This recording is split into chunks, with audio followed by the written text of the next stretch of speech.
was asked to make my yogurt recipe in a video, so here we go. You will need a large pot. Now I am doubling the recipe simply because I don't want to make this every week in smaller batches. I like to make a 2-week supply for myself and my husband. So I am going to be using 2 liters of milk. So that's the equivalent of about 8 cups.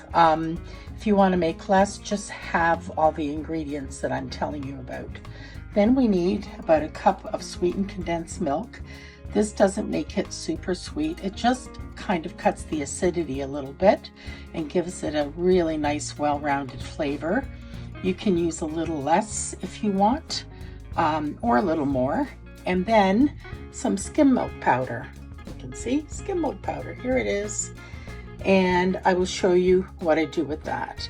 So you're going to need about a cup of that if you're going to make a double batch like me. So for a single batch, you need 4 cups of milk, half a cup of the sweetened condensed milk, and half a cup of the skim milk powder. But remember, I'm doubling it. And then you are going to need half a cup of plain yogurt. And if you are doing the half batch, you just need 1/4 cup. And I'll show you what happens with that later. So you pour all your milk into the pot like so. All right, so you saw me pour the milk into my big pot. And instead of the 8 cups, I have left about a cup worth here. And remember, I always have to keep reminding you I'm doubling. Oh, and forgot to mention that you're also going to need some kind of a thermometer. So this is the one I use, and I'll show you how it works in action in real time. All right, so the reason that I didn't pour in the whole 8 cups of milk is because I like to put in my 1 cup of dry skim milk powder in there.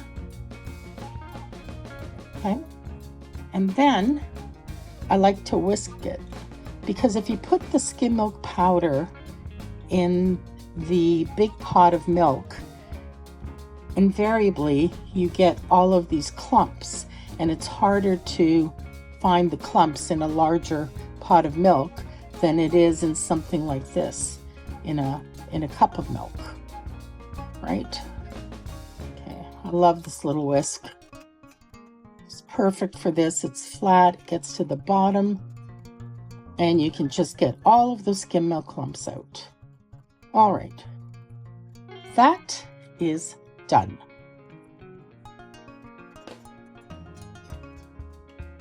So after that, we move to the pot, and we are going to add that here.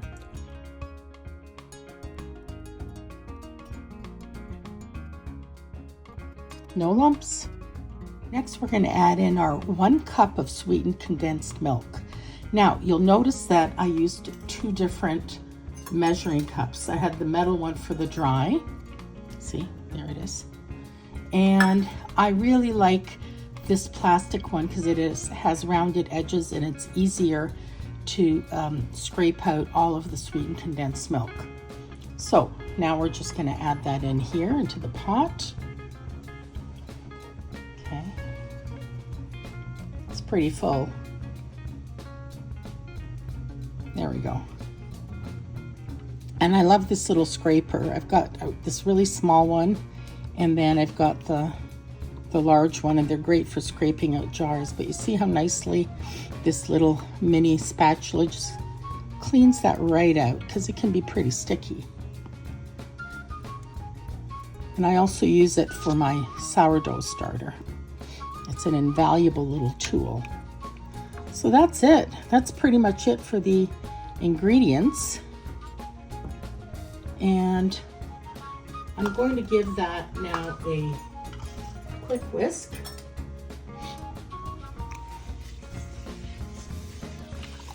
And we are going to start warming it up on sort of a medium. We don't want it to be too high.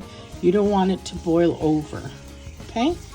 So I'll come back when I get it to temperature, and what I want to do is get it to 180 degrees, and I want to keep it there for anywhere from 5 to 10 minutes. Oh, if you're wondering what that is on my thumb, it's an oximeter. Long story.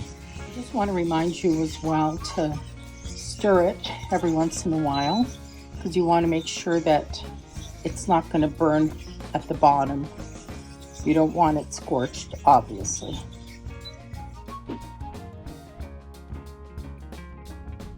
All right, I got a phone call, and unfortunately my time went over, but it is 183, which is fine. Now, to keep it this way for 10 minutes, I usually take it off the burner and then put it back on and keep an eye on it. Okay, Google, set a timer for 10 minutes. So I'll be back.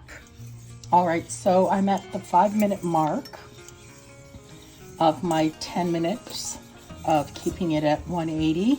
And I am stirring intermittently because I still don't want it to burn, and I am checking my temperature. Let's see where we're at. 178, so that's okay. We're not getting, where is it? Let's see, yeah, 178, that's okay. And we don't want it to go too low or too high. And the thing is that the longer you keep it at this temperature, which is 10 minutes, the thicker and more custard-like it's going to get. All right, so I'm done my 10 minutes.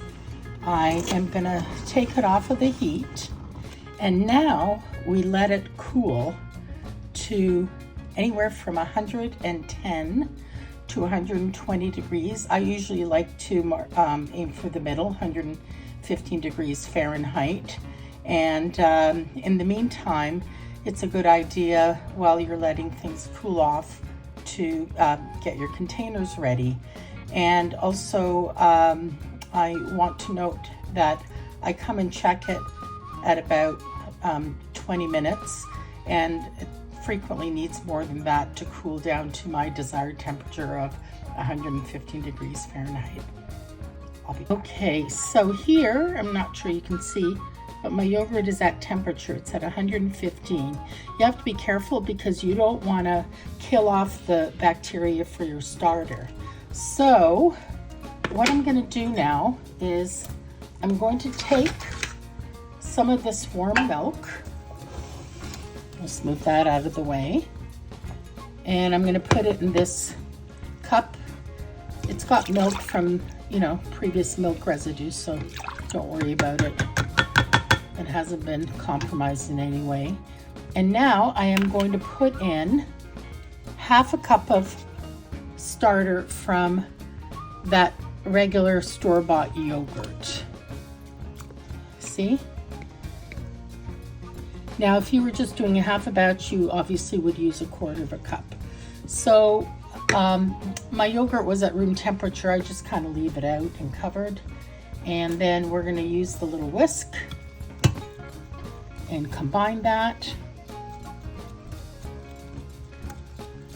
There we go. And now we add the whole kit and caboodle to all that warmed milk. And this is at a good temperature, and it's not going to kill that bacteria, and that's what we want. So, okay, Google, stop. There we go. Give it a little stir. That was just a reminder. That was a reminder for the yogurt. All right, there we have it. Okay.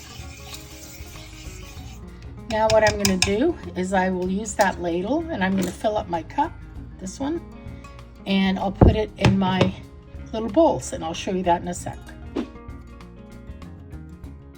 So these are my little containers. If you're asking where I got the clear ones, I didn't buy them.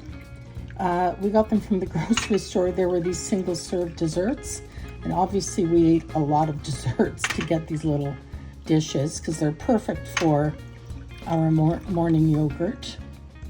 And now I'm just filling that in, and I'll continue to do that with the rest of them. All right, so here are all my little containers filled. We only have so many of those little dessert dishes, and I've got these little teardrop dishes, as you can see. And the next step is we put them in the oven. All right, so here they are in the oven. You can see I've got 2 rows. There's the other row. I'm not sure if you can see it, but I will now leave the oven light on.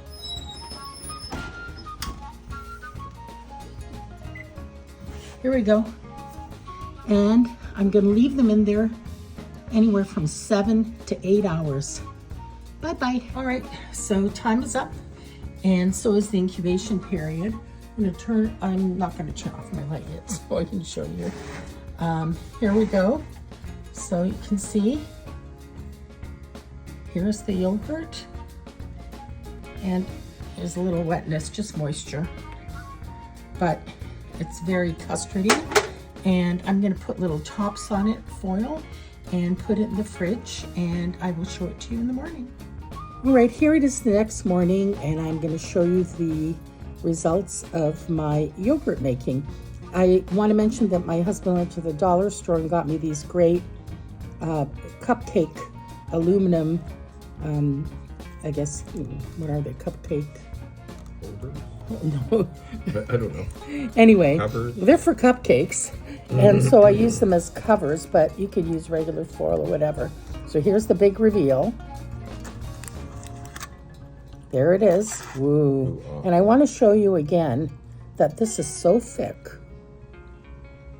It's like a custard. No movement. There we go. And this is the way I typically like to eat it, is I like to put some honey on top.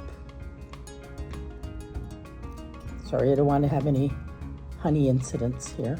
I put a couple of little spoons of honey. This is a baby spoon. Swirl that around. And then the other thing I like to put on is some shredded coconut. You can get unsweetened or sweetened, it's up to you.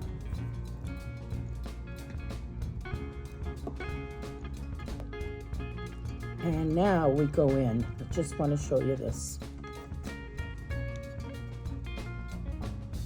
Look at that.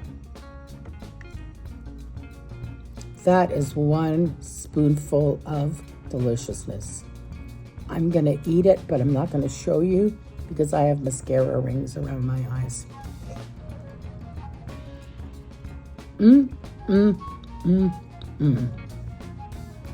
Try that sooner than later. Absolutely worth the effort. Thanks for being patient and watching.